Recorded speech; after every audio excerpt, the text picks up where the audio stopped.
el resumen. Lo más importante que pasó en los últimos días, Jeffrey del Romero y sus entrevistas, deportes, información de América Latina y mucho más. Bienvenidos.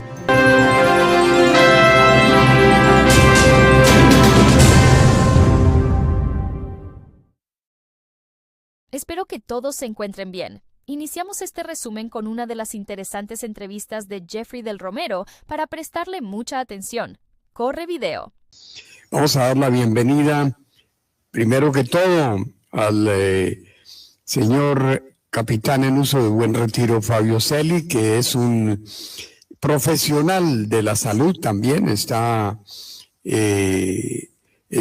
un científico, diría yo, y que nos habla hoy sobre hechos destacados, sobre la falsedad en las medicinas, sobre la venta de ellas con adulteradas, fechas también vencidas, en fin, muchas cosas más. Señor capitán, en uso de buen retiro, Fabio Garzón, también a mi mayor Henry Torres. Bienvenido, mi capitán, buenas noches. Muy buenas noches, señor Jeffrey. Un gusto estar aquí presente en la cadena radial tricolor de los Estados Unidos y me alegra mucho poder transmitir estos conocimientos que durante más de 8 años he venido estudiando para que las personas puedan de la mejor forma posible identificar si sus medicamentos son legales o son ilegales. Vamos a saludar entonces, a darle las gracias a nuestro invitado de hoy, el señor capitán en uso de buen retiro, Fabio Garzón, especialista en farmacéutica. Cuéntenos algo acerca de eso antes de entrar de lleno a las preguntas relacionadas con estas conductas que son anómalas y vienen haciendo daño a la salud pública. Mi capitán Garzón, perdón. Gracias, señor Jeffrey. Pues sí, básicamente en la actualidad se ha venido incrementando esta problemática de los medicamentos ilegítimos. No son solamente los medicamentos adulterados y falsificados, sino son ilegítimos porque son otros dos. Tenemos también los medicamentos de contrabando y los medicamentos subestándar. Un medicamento ilegítimo, falsificado, es aquel que tanto su empaque como su contenido son totalmente espurios, que no contienen ningún principio activo y en su envase pues no tienen ningún registro y ni ninguna condición de las 12 que tienen las cajas para poderlos identificar. Y los medicamentos de contrabando pues son los que ingresan de una manera ilegal a cada país y les dan una apariencia de ser, entre comillas, legales para poderlos comercializar. Y el otro medicamento, el subestándar, que es uno de los más difíciles de poder detectar porque están en el mercado, pero no tienen ningún soporte de ninguna autoridad que verifique o que diga que realmente va a cumplir en los pacientes pues lo que realmente ellos esperan. O sea que ninguno de estos cumple con las BPM, que son las buenas prácticas manufactureras. Y pasemos a algo antes de continuar. ¿Cómo adquiere usted la experiencia o qué estudios universitarios tiene usted? También hay la señora Soledad López desde la ciudad de Los Ángeles, Ernesto Guevara desde la ciudad de Nueva York. Preguntan, usted es graduado en farmacia. Contémosle algo a los oyentes y televidentes, bueno, capitán. Sí, señor. A ver, yo soy administrador policial. Tengo mis estudios en maestría en seguridad pública y trabajo con una farmacéutica internacional por el espacio de más de 10 años en la parte de seguridad. Cuando comencé a trabajar con la farmacéutica, pues empecé a ver que hay un área que tienen todos los laboratorios que se llama la farmacovigilancia. Entonces, cuando una persona ha tomado algún medicamento y le crea un evento adverso, entonces coloca la respectiva queja. Esta parte de la farmacovigilancia, pues ellos validan, primero, pues, porque si el medicamento fue realmente recetado por un profesional de la salud, y segundo, por qué motivo le ocasionó un evento que no tenía que habérsele presentado. Entonces ahí también, pues, se comenzó a ver de que el evento adverso se había presentado porque el medicamento era adulterado. Entonces comenzó como esa parte mía, como la parte social que siempre he tenido cuando estuve en la policía, y comencé a realizar las respectivas investigaciones. Pues ya se hicieron las validaciones, el medicamento era adulterado, era falsificado, se colocaron las denuncias y en las diferentes ciudades de Colombia, pues con las órdenes de la denuncia ya llegaba la policía fiscal aduanera y se hacían los respectivos seguimientos y los allanamientos a aquellas droguerías que vendían estos medicamentos. Entonces, para seguir profesionalizándome, yo soy magíster en seguridad pública y mi tesis de grado se tituló Adulteración y falsificación de medicamentos, una amenaza creciente. Comencé a investigar porque realmente ni en Colombia, ni en América Latina, ni el Caribe encontré ningún libro que hablara directamente sobre los medicamentos falsificados, adulterados o ilegítimos. Encontré un libro por internet de los hermanos Gil y Gil de España, pero les escribí, pero nunca me contestaron. Entonces me tocó comenzar a hacer mi investigación, pues, de maestría, que partir de ceros. Entonces comenzar a mirar en la fiscalía, los antecedentes que ellos tenían, la policía fiscal aduanera, y por mis propios medios comenzar a hacer las entrevistas estructuradas, semiestructuradas, en diferentes droguerías, en diferentes partes donde, entre comillas, al parecer se vendían medicamentos falsificados y adulterados. Entonces, esta investigación, llegué inclusive a entrevistar personas que compraban licor adulterado y falsificado, y ellos sabían. Y yo les preguntaba, si usted sabe que un medicamento es adulterado y falsificado, ¿ustedes lo consumirían o lo comprarían? Y ellos me manifestaban que no, en ningún momento, porque era algo que era para su salud. Y entonces, ¿por qué lo adquieren? Porque no tienen conocimientos. Entonces seguí mi investigación, terminé mi maestría, me gradué y comencé a sacar mis primeros artículos de todas las investigaciones que realicé. Inclusive estuve, pues, digamos, de manera clandestina en partes donde fabricaban medicamentos de diferentes tipos, digámoslo, de esa manera. ¿Y por qué las causas? ¿Por qué se adulteran y falsifican medicamentos? Y mira que la primera causa, pues bueno, algunos por los altos precios, como son medicamentos contra el cáncer, contra enfermedades huérfanas, retrovirales. Pero la segunda causa, y en la cual me enfoqué, es por el desconocimiento de las personas en saber diferenciar si un medicamento es original o no es. Hay algo también que hay que acotar. Mucha medicina que es falsificada también es reenvasada, reempacada. ¿Es así o estoy equivocado? Sí, esos ya son los medicamentos adulterados, ¿ya? O sea, que puede que su contenido sea bueno o parte de su contenido, o puede que el empaque sea adulterado o sea falsificado. Entonces son los adulterados que tienen parte, entonces quitan ciertos principios activos, los cambian por otros que realmente pues no van a tener ningún efecto positivo, sino por el contrario, adverso. Y por lo general, más del 60 o el 70% de estos medicamentos adulterados, lo primero que ellos falsifican o adulteran son las fechas de vencimiento. Estas fechas de vencimiento es lo primero que tenemos que nosotros observar al comprar un medicamento. Son fechas de vencimiento que tienen que venir impresas en el mismo empaque. No tiene que venir ni con tachaduras, ni con enmendaduras, ni escritas a manos, ni escrita con efero, no, dentro del mismo empaque donde el medicamento viene impreso. Eso es lo principal que hay que ver. Entonces, es adulterado cuando parte de su contenido es bueno y otra parte no, y parte de su empaque igualmente.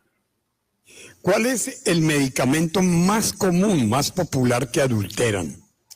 Bueno, anteriormente, mira cómo ha cambiado todo. Anteriormente eran medicamentos contra el cáncer, pero hoy en día los que más se están adulterando y falsificando son aquellos medicamentos que más rotación tienen. Pongamos los antibióticos, pongamos los analgésicos, que aquí un analgésico, digamos, el acetaminofén, que realmente no es costoso, pero al 95% de la población que va al médico le recetan el acetaminofén. Entonces, son medicamentos que tienen bastante rotación, ganan menos, pero las entradas son todos los días. Esos son los medicamentos que hoy están subiendo en la falsificación. Y las vacunas también han tenido un grado alto, y una de las cosas que más también ya está como en un cuarto nivel son los medicamentos de uso veterinario. ¿Por qué? Porque actualmente, pongamos en Colombia, el 63% de los hogares hoy en día tienen mascotas. Entonces, al haber demanda, pues hay oferta. Y en eso sí la persona no tiene menos conocimientos en poder saber si el medicamento veterinario es bueno o es malo. Y es un dicho, yo soy escritor de 3 libros.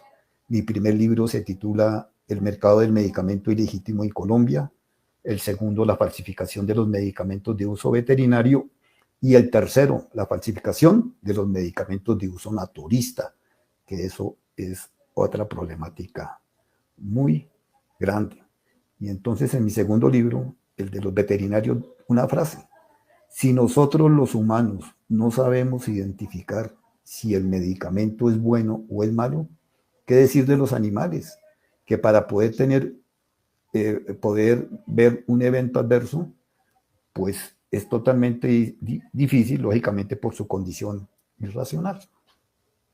Esto que usted denuncia, el gobierno colombiano tiene idea de esto que está pasando, y si la tiene, ha iniciado una investigación, tienen alguna fuerza disponible especial para detectar este tipo de criminales que se dedican a esta labor delincuencial.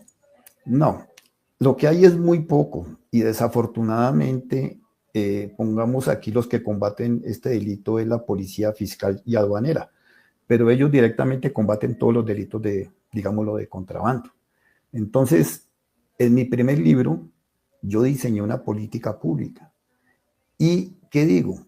Que el Estado debe de crear un organismo descentralizado que pertenezca al Ministerio de Salud o al INVIMA, que aquí es el Instituto de Vigilancia de Medicamentos y Alimentos, y este instituto descentralizado que solamente se dedique, ojo, para prevenir, educar y concientizar, y al último sí, combatir el medicamento adulterado y falsificado. Porque vean que este es uno de los delitos que crece porque la gente no conoce.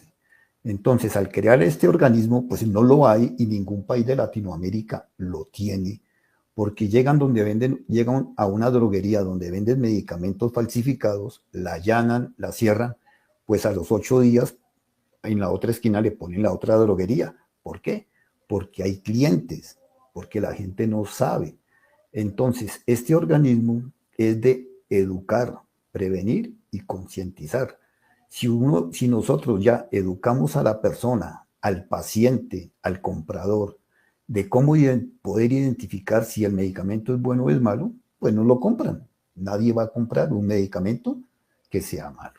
Entonces, por eso es tan importante, y en todos mis libros me baso en capacitar, educar y prevenir, y ahí mismo en concientizar. Combatir sí, pero a lo último. Entonces, eso es lo que hace falta en nuestro país y en los países vecinos, porque esto es un delito transnacional. Y es igual, porque el delito en el mundo es el mismo, lo que cambia es la legislación. Entonces vean la importancia de que la gente pueda saber y hacer campañas por medio, pongamos, por medio de las emisoras, que esto es tan importante, por medios televisivos, de sacar unos afiches donde en las droguerías, aquellas asociaciones, pongamos que hay varias asociaciones que tienen 5.000, 6.000 droguistas, donde colocar un afiche con el diseño de la caja y los 12 puntos que hay que mirar antes de comprar. Entonces, que diga el afiche, antes de comprar, verifique lo siguiente.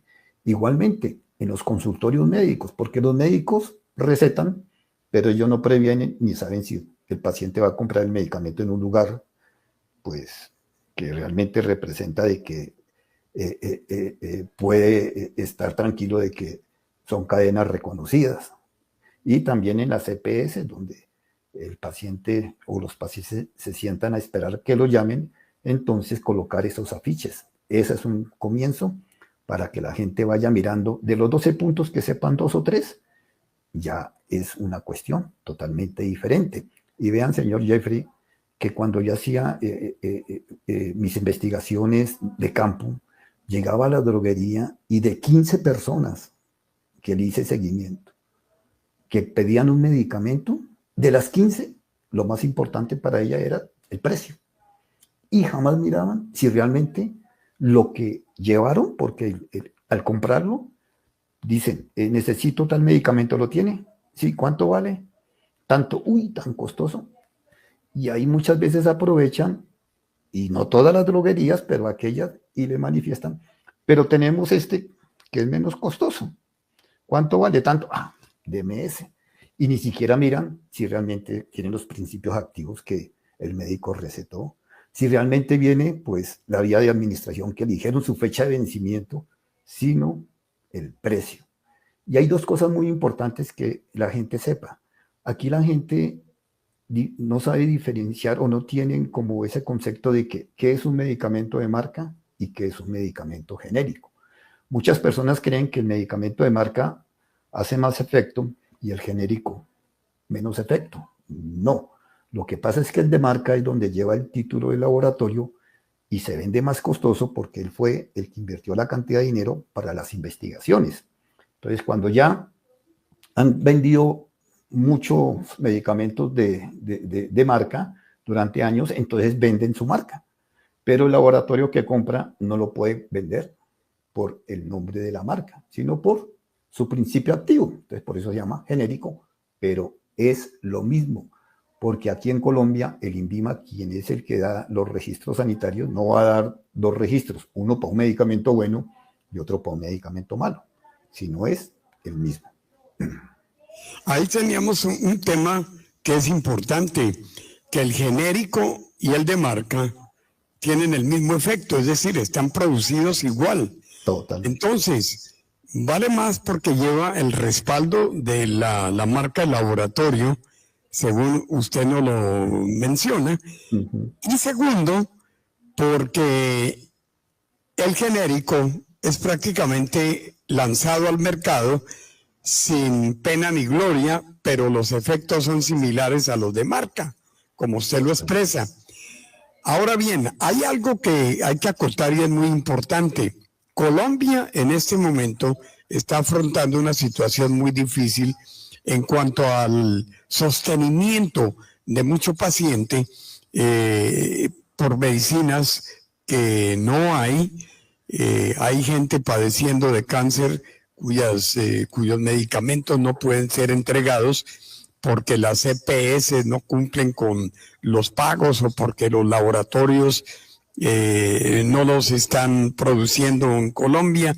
Entonces, esto se presta para que las bandas de criminales, los pillos, adulteren medicinas y le hagan creer a la gente que ese es un anticancerígeno, cosas así por el estilo. Sí, señor. Desafortunadamente, pues nuestro sistema de salud en este momento está en una situación muy difícil y por lo tanto, pues las organizaciones criminales aprovechan estas circunstancias para adulterar y falsificar los medicamentos. Y hay un dicho, hay una frase muy importante Vean, con el pasar de nuestros años, nuestra vida y nuestra salud se va acabando.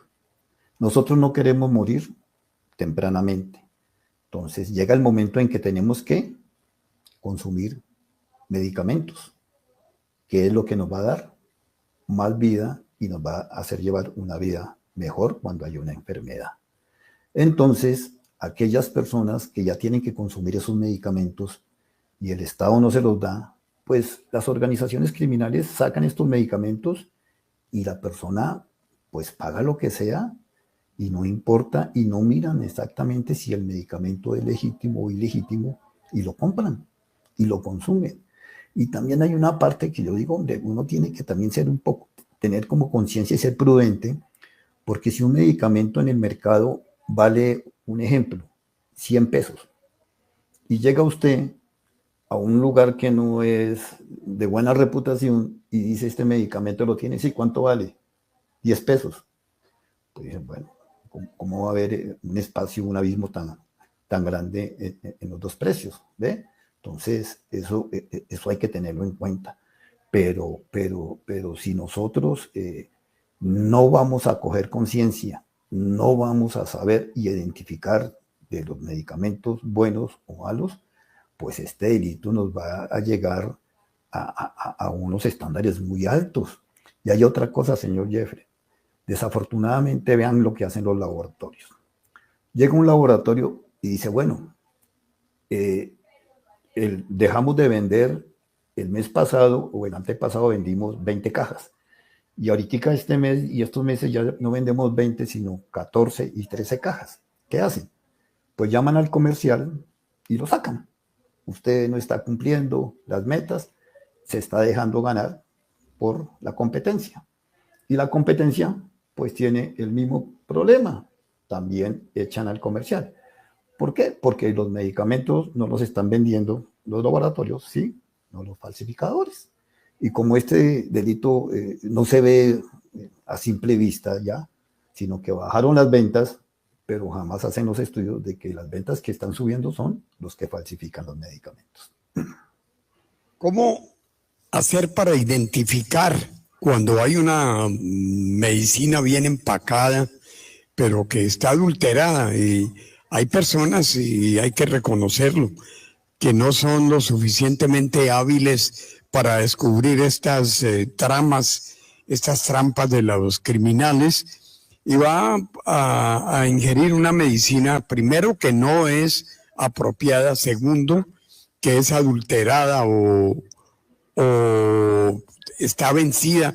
¿Cómo hacer para que esta persona, sin tanto rodeo, tanta cosa, pueda descubrir que es una medicina adulterada, falsa? Bueno, lo principal es que cuando vayan a comprar, vayan a aquellas droguerías y almacenes de cadenas reconocidos. Cuando no, porque pues no todas las droguerías que están afiliadas pues van a vender medicamento falsificado. Cuando pida el medicamento, vean, si uno va a pedir un ejemplo, la caja trae 20 comprimidos que vienen en blister. Entonces, voy a comprar, no la caja, sino voy a comprar 10 pastillas. Entonces, cuando usted pida las pastillas que vienen en el blister o las cápsulas, va la persona, llega a un cajón y le saca las pastillas. Lo primero que tiene que decir usted, bueno, tráigame la caja y de dónde saca usted las pastillas o las cápsulas que realmente sacan de esa caja. Verificar el empaque externo como en el interno, la fecha de vencimiento. En Colombia, bueno, en el mundo, aquí los medicamentos son por 3 años y las cremas por 5 años. Entonces, esa fecha de vencimiento es lo principal, donde si viene impresa y con sellos de seguridad, pues básicamente se va a ver muy bien cuándo se fabricó y cuándo expira la fecha de vencimiento. Eso es lo más importante. Pero si tiene por encima algún sello diferente donde está adulterado o no se puede leer bien, no. Segundo, el empaque tiene que venir perfecto, no tiene que venir con de los colores tienen que ser nítidos, nítidos.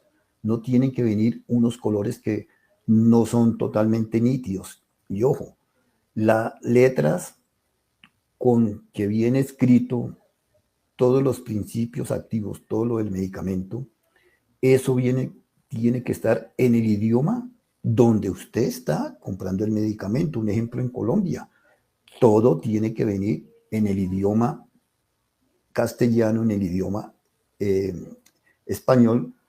¿Por qué? Porque de lo contrario, si viene en un idioma chino, francés, alemán, es un medicamento, primero, de contrabando, sacándola como mejor. Y segundo, es un medicamento falsificado. Tercero, los medicamentos vienen, cuando a uno le recetan un medicamento, dicen vía de administración, oral, nasal, ótica, muscular, intramuscular, venosa, intravenosa, vaginal, rectal y tópica, que son aquellos que colocan las cremas. Tiene que venir específicamente por qué vía de administración va a ingerir su medicamento, que es lo que le dice el médico. Viene en sus condiciones, si vienen en miligramos o en mililitros, 0. miligramos, 0. mililitros. Cuando son de marca, el logo del laboratorio pues tiene que venir muy bien diseñado, muy bien impreso. Y el número del lote, eso trae un número del lote, que ese número del lote es para, en caso de que se tenga que realizar alguna investigación o trazabilidad del medicamento, entonces con ese número de lote se puede saber en qué parte fue vendido este medicamento. Estos son los principales puntos que nosotros tenemos que ver. Y otra cosa, pues yo he visto empaques mejores hechos que los mismos laboratorios, porque hoy en día, pues eso ha subido la tecnología. Entonces ya hay, hace el año pasado, con una universidad aquí de Colombia, ellos a una farmacéutica latinoamericana le están diseñando unos chips de seguridad para los empaques de su medicamento, que es una parte importantísima, ¿ya? Entonces son chips de seguridad donde viene en la caja, donde pasa, y si el medicamento es de nosotros, y si de pronto se llega a abrir y todo, pues ya no va a dar la certeza. Entonces con ellos he estado pues hablando porque tienen la parte tecnológica, pero la parte tecnológica no es toda, va la parte que estoy haciendo yo, de capacitar, de informar, de concientizar y de socializar. Juntos tienen que ir de la mano, porque hay gente que no toma conciencia de que eso es un peligro impresionante. O sea, eso es lo peor que puede hacer, colocarse usted una inyección donde usted no sabe qué componentes van a entrar a su organismo por intermedio de las venas. Y otra parte, yo no estoy en contra de Internet, pero les digo, jamás compren un medicamento por Internet. ¿Ya? Una cosa es que sepa qué droguería es de fama y me llega el delivery o el domiciliario.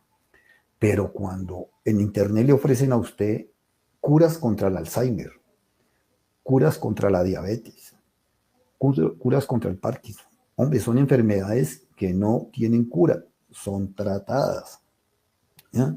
Y le sacan personas que padecieron de Parkinson y a los 3 años consumieron el medicamento y hablan como mejor que cualquier niño de 15 o 16 años. Yo conocí un caso. Ahí es donde hay una pregunta bastante crucial, y es a través de las redes sociales no solamente se están ofreciendo medicamentos, que a la postre, como usted mismo lo señala, experto en esta materia, son medicamentos adulterados, falsos, no generan ningún buen acción en la salud, pero también hay individuos que dicen ser doctores, unos que hablan que si tiene problemas de próstata, tiene problemas de erección, si tiene problemas de colesterol, tome esto, tome lo otro. Y otro que habla diciendo lo contrario. y siempre son, generalmente dicen ser doctores. Y hay una gran afluencia de este tipo de individuos en las redes sociales y la gente se confunde. ¿Cuál sería su consejo, ya para terminar, mi capitán? ¿Cuál sería su consejo a los oyentes y televidentes que lo están viendo en cámara ahora y que le están escuchando? Bueno, primero, nosotros tenemos que ir a un médico o a la EPS, pongamos aquí en Colombia, reconocida, ¿ya? Segundo, si nosotros vamos a ir a un médico particular, pues debemos de mirar que realmente este médico es titulado y ellos tienen un número de registro en la universidad donde estudió, y si uno duda, pues reconocerlo. Y tercero, hay una parte que muy importante. Desafortunadamente nosotros nos automedicamos y le hacemos más caso al vecino, al familiar, que al mismo médico. Entonces, cuando uno se automedica, grave. Y también muchas personas le hacen más caso a la persona de la farmacia que le está vendiendo, al regente que se llama, que al médico. Llega y el mismo regente lo manipula y le dice, venga, ¿tiene tal medicamento? No lo tengo, pero tengo este. Y uno va y compra. Hombre, ellos no son médicos. Uno tiene que creerle y llevar la directriz que dice el médico que está certificado. Y ahorita sabe cuáles son los que han subido bastante falsificados, digámoslo, ilegales, los veterinarios. Una cantidad, en mi libro pues hablo esa parte, una cantidad de veterinarios falsificados. Ellos tienen un código y una nota el número del código porque tienen que tener su diploma en el consultorio, y un QR del ICA y el otro QR del INVIMA, y ahí tiene que aparecer que el médico sí es. Si no es, pues entonces no es un médico legal. Pues mi capitán, le voy a extender la invitación para otro programa pronto. Hay mucho que abordar en este tema y desafortunadamente hay mucha gente que, como usted dice, no cumple con la prescripción médica, sino que se atiene a lo que el farmacéutico o dependiente o regente de la farmacia le dice que es mejor porque el otro medicamento no está o no es disponible, en fin, muchas cosas. Entonces, hay muchos temas más que tocar en este aspecto. Desafortunadamente, el tiempo en radio y televisión es nuestro peor enemigo, pero le extiendo la invitación y le doy las gracias de todo corazón por habernos ayudado en el día de hoy, haber aceptado nuestra invitación, mi capitán Garzón. Señor Jeffrey, con todo gusto.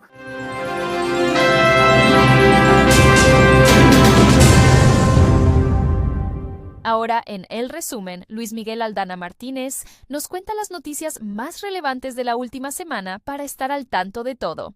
Bienvenido, Luis Miguel Aldana. Adelante. Estas son las noticias más importantes del mundo. Un vistazo a Sudamérica en la cadena radial tricolor de los Estados Unidos de América. Misión electoral de la Unión Europea nota tensión para inicio de campaña de segunda vuelta en Ecuador. La misión de observación electoral de la Unión Europea en Ecuador advirtió tensión de cara al inicio de la segunda vuelta de las elecciones presidenciales y anticipó que se quedará en el país hasta que se resuelva toda impugnación que pudiera presentarse tras la publicación de los resultados. Así lo señaló a periodistas el jefe adjunto de la misión, José Antonio de Gabriel, durante el despliegue de 36 observadores de largo plazo que estarán repartidos por todas las provincias de Ecuador para observar el desarrollo de la campaña electoral que comenzó hoy domingo. Trump encara su tercer mes en el poder con un suspenso en las encuestas. El presidente estadounidense Donald Trump se sumerge en su tercer mes en el poder con un suspenso en las encuestas, mientras prosigue su agresiva política de recortes y desmantelamientos de la administración pública. Los últimos 4 sondeos publicados en Estados Unidos coinciden. El porcentaje de quienes respaldan el trabajo del líder republicano no termina de despegar y la nota final que este recibe no supera el aprobado. La encuesta efectuada por YouGov para The Economist entre los pasados 16 y 18 de marzo, entre 1.842 votantes registrados, precisa que el 48% de los preguntados se muestra a favor de su labor y un 51% en contra. La contaminación y el acceso al agua son los retos de Centroamérica en materia hídrica. La contaminación de las fuentes hídricas y el acceso al agua son retos para Centroamérica, una región con elevados índices de pobreza, donde el cambio climático hace estragos que se sienten especialmente en las áreas marcadas por una economía de subsistencia.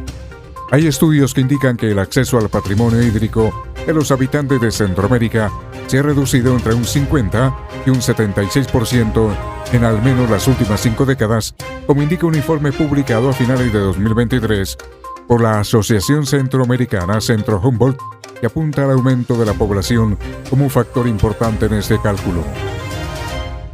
Estados Unidos asegura que el tercer avión con deportados venezolanos despegó sin violar orden judicial.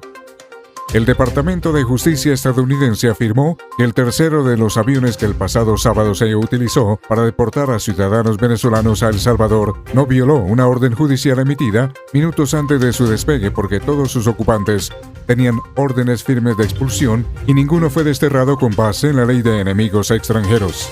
No sé los detalles de lo que decían esas órdenes, pero lo que entiendo y lo que me han dicho es que todos en el tercer avión tenían órdenes finales de expulsión, explicó el letrado del Departamento de Estado ante el juez federal James Buchberg del Distrito de Columbia. La Fiscalía colombiana rastreará movimientos de Luis Fernando Velasco y Ricardo Bonilla, salpicados en el caso de la Unidad Nacional para la Gestión de Riesgo de Desastres. El principal ente investigador del país ordenó practicar diligencias de riesgo.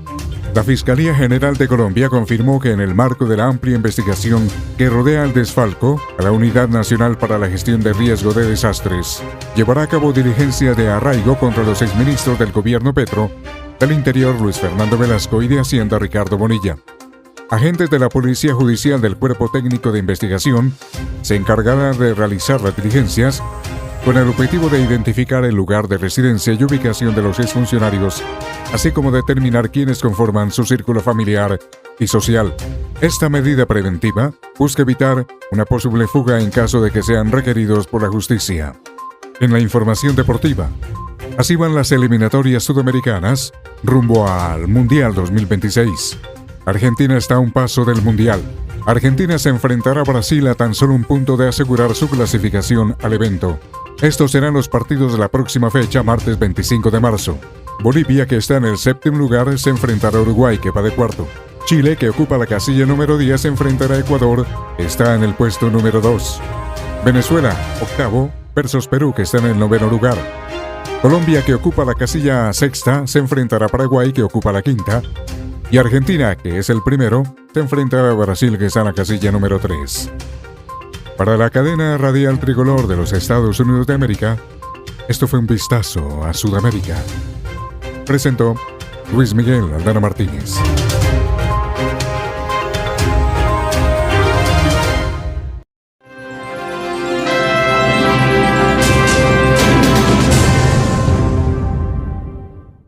Muchas gracias por tu informe, Luis Miguel Aldana.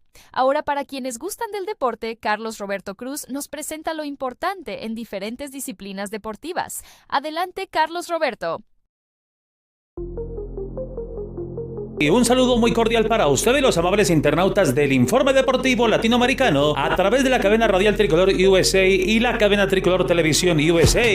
Damos inicio a los temas preponderantes de la más reciente semana, porque Argentina será la sede del Campeonato Panamericano de Patinaje Artístico, certamen avalado por la Confederación Panamericana de Patinaje World Ski America, y que en línea mancomunada con la Confederación Argentina de Patín se efectuará del jueves 5 de junio al domingo 6 de julio del año actual. Alberto Herrera Ayala, presidente de la World Ski America, Mario Moxia, presidente del Comité Olímpico Argentino, y Daniel Ventura, presidente de la Confederación Argentina del Patín, son los máximos directivos que gestionan el evento meridiano de América Latina a mitad de año. El Campeonato Panamericano de Patinaje Artístico Argentina 2025 se convertirá en el acicate ideal para estrenar un espléndido escenario para la práctica de deportes sobre ruedas, como lo es el microestadio de patinaje CAP, situado en el pabellón Europa del Parque Olímpico de la Juventud en Buenos Aires. La instalación deportiva provee una edificación cubierta con las últimas especificaciones para este deporte. Cuenta con aire acondicionado o calefacción para los días invernales. Además, la superficie cumple con las normas internacionales y se halla listo para que los patinadores de América lo disfruten, de acuerdo con el siguiente cronograma. Del 6 al 13 de junio, la competencia será para los novatos. Del 14 al 23 de junio estarán en la escena los deportistas de la categoría promocional. Del 24 al 27 de junio actuarán los patinadores encargados de realizar las figuras. Del 27 de junio al 4 de julio se desarrollará el programa del patín artístico de naciones. Y finalmente, los días 5 y 6 de julio habrá grupos de show y precisión. Entre tanto, nuestro personaje tricolor es la dirigente de Zimbabue, Kirsty Lake Coventry Seward, quien a sus 41 años de edad fue elegida como presidenta del Comité Olímpico Internacional COI. Coventry será la 10ª personalidad global que llegue al máximo cetro del organismo rector del deporte universal y reemplazará al abogado y esgrimidor alemán Thomas Bach para desempeñar su gestión entre el 2025 y el 2033. Exnadadora, política y administradora deportiva de profesión, Kirsty Coventry nació el viernes 16 de septiembre de 1983 y desde hace 7 años ocupa el Ministerio de Juventud, Deportes, Artes y Recreación de Zimbabue, país africano sin salida marítima, asentado en el sudeste del continente negro y cuyo lema nacional es Unidad, Libertad, Trabajo. Milano Cortina 2026 en Italia respecto a los próximos Juegos Olímpicos de Invierno y Los Ángeles 2028 USA son los retos principales para la dirigente deportiva, que sacó 49 de 97 votos registrados en la sesión 144 del COI celebrada en Costa Novarino, Grecia. El segundo lugar fue para el español Juan Antonio Samaranch con 28 respaldos. Panamá, sede de los cuartos Juegos Suramericanos de la Juventud 2026, así lo confirmó el Comité Ejecutivo de la Organización Deportiva Sudamericana ODESUR, luego de la visita efectuada por parte de la Comisión de Evaluación a la ciudad de Panamá, que ya había elevado formalmente su interés en acoger la multicompetencia de esta zona del mundo. Los escenarios verificados por esta comitiva fueron la ciudad deportiva Irving Saladino, donde está anexo el estadio Rommel Fernández Gutiérrez, la arena Roberto Durán, el centro de combate, el campo de tiro con arco y el estadio Emilio Rollo. También se inspeccionó con la visita el centro de alto rendimiento, el club de golf Santa María y el centro de entrenamiento Tierra de Campeones Ateína Bailón en la cinta costera. Apenas finalizó el recorrido, los equipos de Pandeportes, el Comité Olímpico Panameño y la Autoridad de Turismo de Panamá llevaron a cabo la presentación de la propuesta técnica y operativa del país para acoger dichas justas juveniles. El dato tricolor para hoy se va por duplicado, teniendo en cuenta que a partir de la próxima temporada habrá una nueva regla en el fútbol. Se trata de la que aprobó la International Football Association, BOA, respecto al guardameta que, en caso de retener el balón durante más de 8 segundos, el árbitro concederá un saque de esquina al equipo oponente, de tal modo que esta entidad busca más efectividad en el tiempo de juego. Por su parte, Colombia afina los detalles para albergar la Olimpiada Mundial de Ajedrez Sub-16 en Barranquilla, la capital del departamento del Atlántico.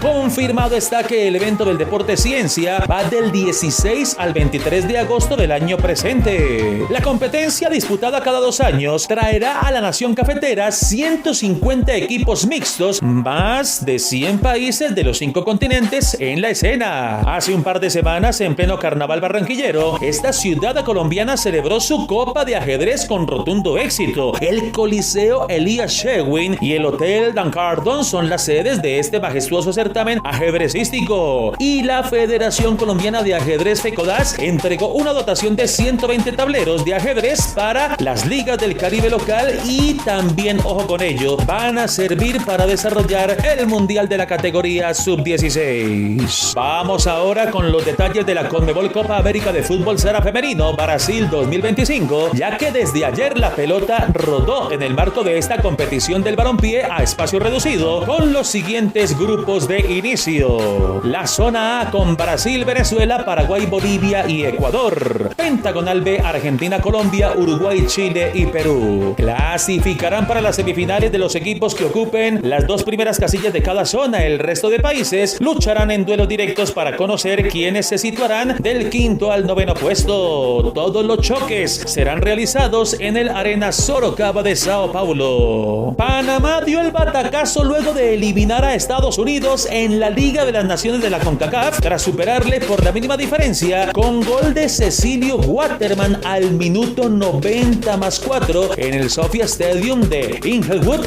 de Los Ángeles. Allí la celebración de Waterman con Thierry Henry llamó la atención del mundo. La otra llave favoreció a México, que con doblete de Raúl Jiménez al primer minuto y los 75 dejó en el camino a la selección de Canadá. Hoy la agenda de este certamen contempla la celebración del partido por el tercer lugar entre Estados Unidos y Canadá a partir de las 18 horas locales de América del Norte y la gran final entre Canaleros y Aztecas para las 21 horas. Después de celebrarse los encuentros válidos por la jornada 13 de la clasificación Conmebol Asia United 2026, la agenda de compromisos programados para el martes 25 de marzo es la siguiente. Bolivia versus Uruguay se jugará en el Alto, provincia de Murillo, departamento de La Paz. En Maturín, capital del estado de Monagas, Venezuela recibe la visita de Perú. Colombia frente a Paraguay cotejarán en Barranquilla, la capital atlanticense. Y Buenos Aires, querido, acogerá el Clásico de las Américas entre Argentina y Brasil, mientras que Chile y Ecuador disputarán su duelo en Santiago, la capital austral. Concluimos con la frase célebre tricolor del día: el deporte sirve a la sociedad, proporcionando ejemplos vivos de excelencia. Autoría de George Frederick Will, escritor y comentarista político, libertario y conservador estadounidense del diario The Washington Post. No es más, pero tampoco menos, Jeffrey, un abrazo muy especial y con mucho gusto el informe deportivo latinoamericano a través de la cadena radial Tricolor USA y la cadena Tricolor Televisión USA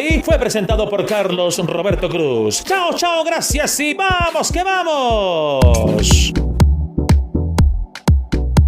Usted está viendo y escuchando Cadena Tricolor Televisión de los Estados Unidos de América. 24 horas en el aire.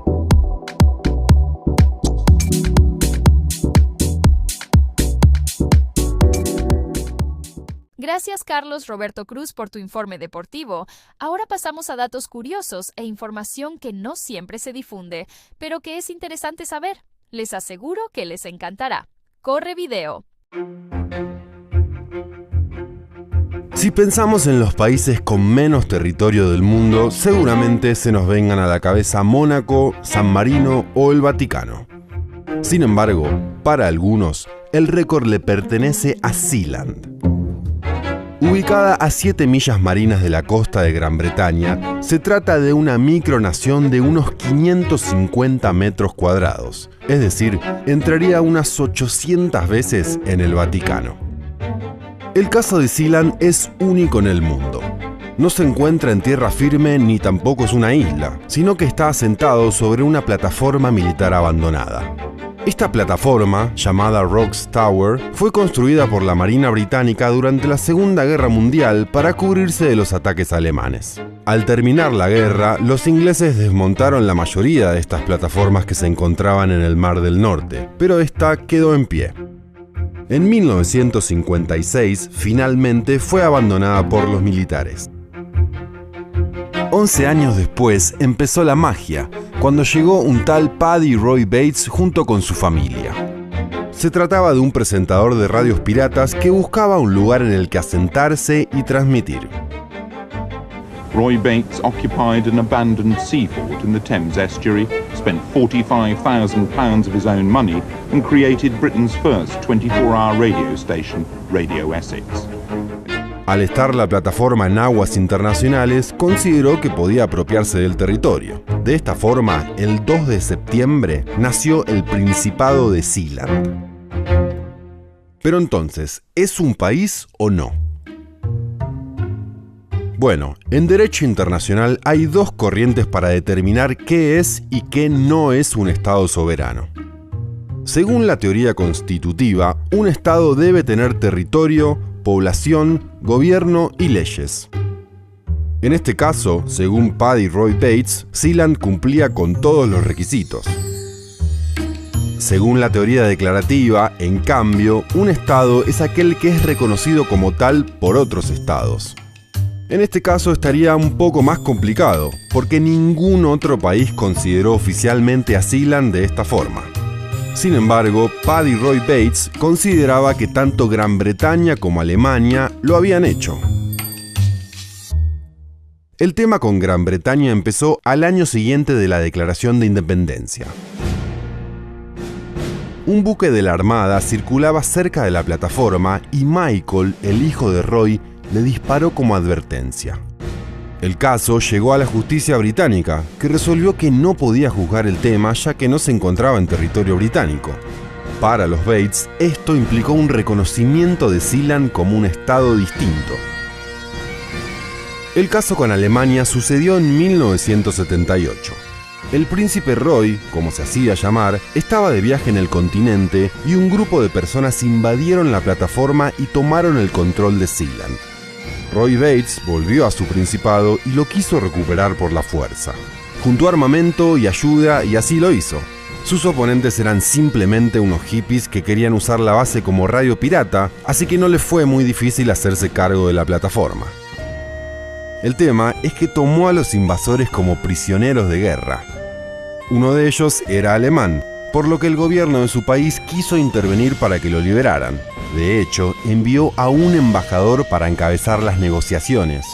La llegada del emisario alemán fue considerada por Bates como una relación diplomática, por lo que consideró que se establecieron relaciones entre los dos países y que, de hecho, Alemania reconocía a Sealand como Estado soberano. A partir de ahí, siguió adelante esta extraña monarquía europea. Dictaron una constitución, acuñaron monedas y hasta emitieron pasaportes.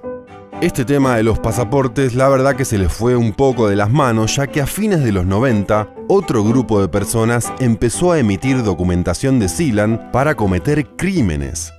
Tal es así que el asesino de Gianni Versace tenía uno. También se vendieron en Eslovenia y Hong Kong para lavar dinero del narcotráfico y otros crímenes. Por eso es que en 1997 la familia Bates revocó todos los pasaportes, incluso los que ellos mismos habían otorgado. Actualmente, la realeza de este principado no parece vivir nada mal. Roy murió en 2012 y asumió como jefe de Estado su hijo Michael. Sin embargo, aparentemente no residen allí, sino que lo hacen en el Reino Unido. De hecho, toda la familia siempre tuvo pasaportes británicos, que son los que han usado para viajar. En la plataforma viven entre 2 y 30 personas, depende del momento, pero casi siempre se trata de empleados que realizan tareas de mantenimiento, contratados por la familia Bates.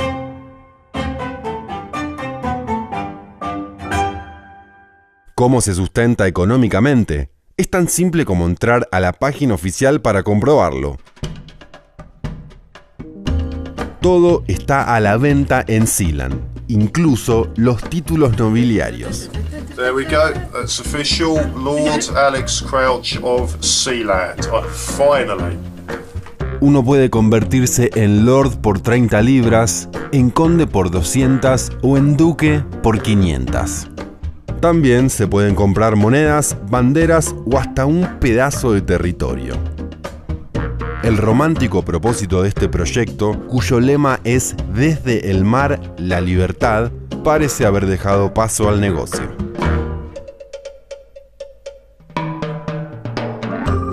Tal es así que hace 10 años se puso en venta Sealand en una inmobiliaria española, aunque nadie quiso comprarlo. Me encantó esta historia. En los próximos programas seguramente habrá muchas más, pero lastimosamente se nos acabó el tiempo. Así llegamos al final del resumen de esta semana. Espero les haya gustado. Mi nombre es Paula Beltrán y nos encontraremos el próximo fin de semana. Bye bye. Usted está viendo y escuchando Cadena Tricolor Televisión de los Estados Unidos de América. 24 horas en el aire.